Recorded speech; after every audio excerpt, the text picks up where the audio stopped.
Hi, Mrs. Hardy. We had talked about me potentially creating some different points to do a workshop with on 21st century skills and digital literacy. So I just created a small PowerPoint and video to explain that. And I'm going to send this to you, and any feedback that you might have, I encourage you to send my way, and we can work through the workshop and how that will work for your teachers.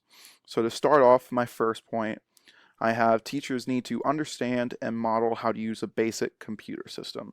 And I know that may seem a little bit obvious, but there are just so many small quirks that computers have that people don't realize. So I think just going back to the basics and explaining that can really do a lot for a teacher's lessons and for the students' learning, and they can really learn quite a bit from it. The next point that I have is to model and teach how to use various forms of computer software. So I have Word, PowerPoint, and Excel down there, but there are just so many options, it's really limitless. And when you understand and become well versed in one, often the skills that you gain there transfer over to other applications. So really focusing on a couple basic ones can help students understand other applications. And these things are so important. People use them almost in their daily lives at this point.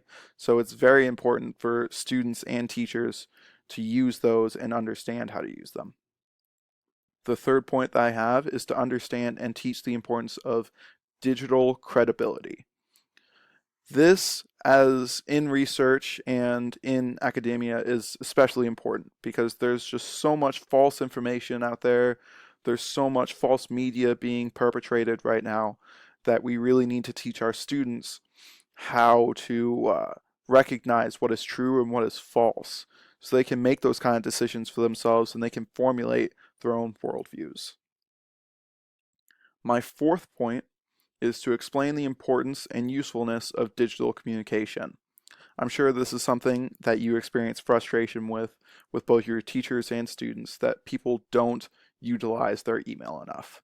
So we really need to emphasize to everyone that this is a great resource, and in this age where things need to happen quickly, uh, digital communication and email specifically is just a great resource that we should be utilizing at all times.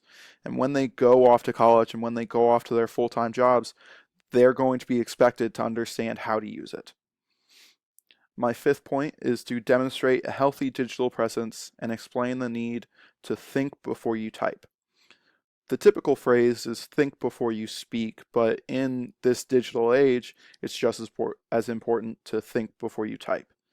So many times, very negative and harmful things are perpetrated on social media and the news, that it's very important for them to realize that there are real people on the other side of that computer screen that are hurt by the things that can be said, and so they should be cognizant of the things that they're saying, and also cognizant of the fact that these things do follow you for the rest of your life, and they can hurt you farther down the road if someone sees the negative things that you posted on your social media profile.